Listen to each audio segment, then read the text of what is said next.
Chris with Fox River Forge, and today I'm going to make a railroad spike knife for my friend Rob, who's moving away.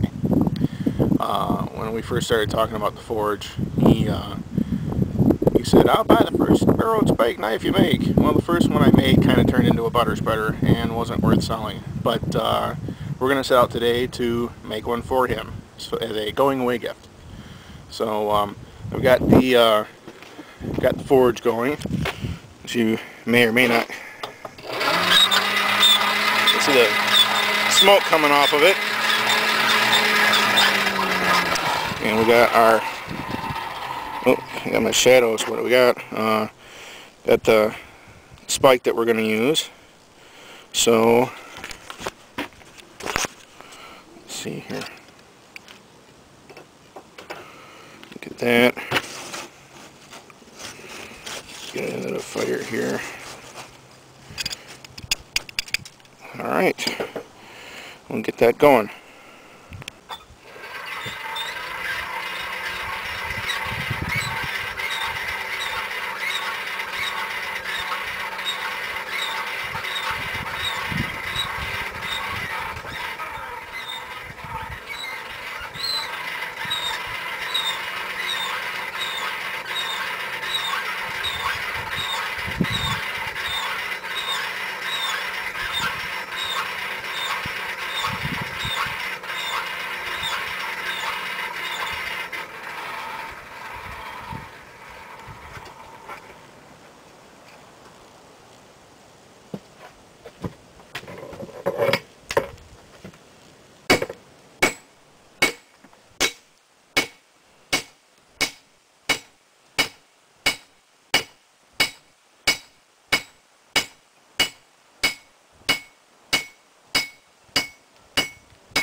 Alright, we've got the basic shape of the knife form now, at least kind of what I'm going for.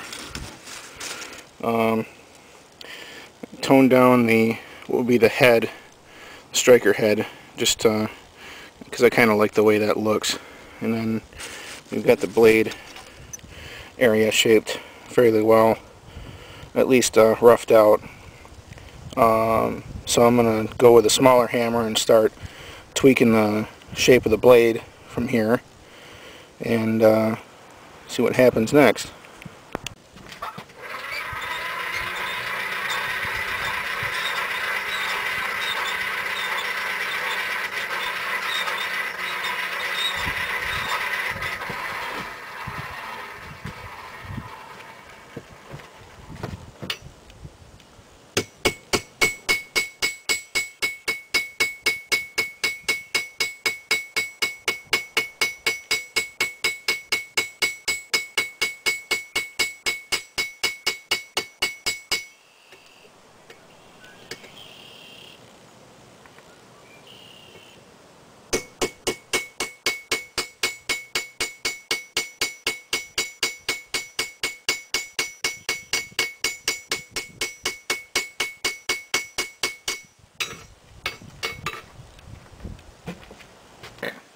We've got the knife pretty well shaped how I was looking for.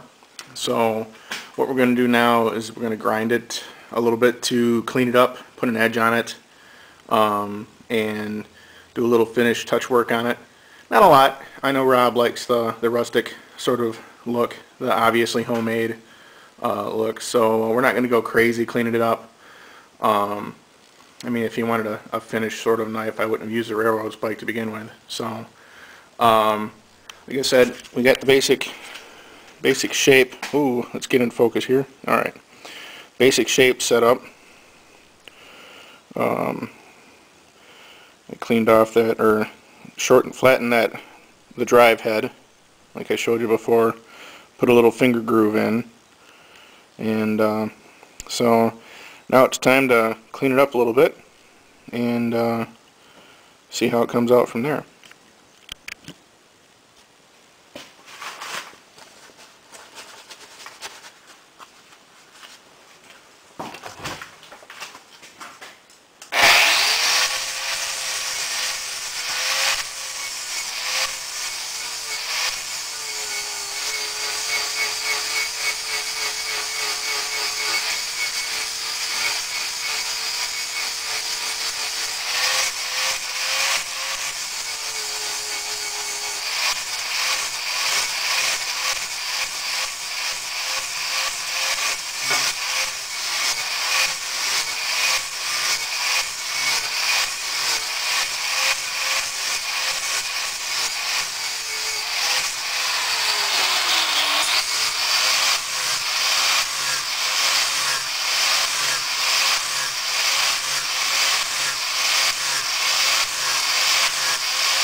Well, we've finished, at least in my opinion, I think we've finished this knife.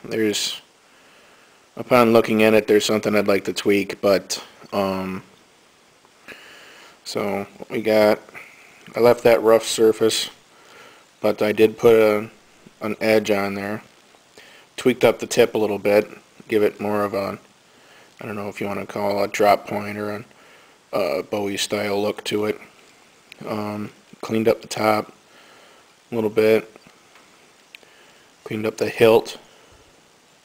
Not the hilt, the heel.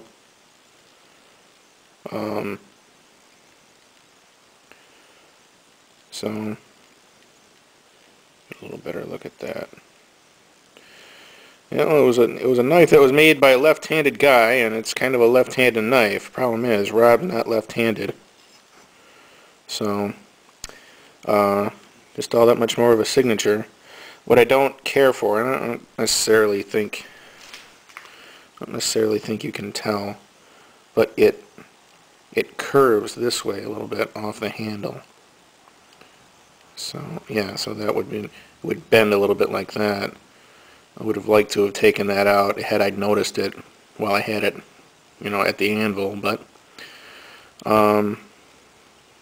for my first real attempt at a knife, not just horsing around, it's not bad. And so what I'm going to do now is go work on the box, the display box that I'm going to put this in, so that he can keep it with any other souvenirs from Wisconsin, if he chooses to keep it in there. And so we'll show you what that looks like in just a bit.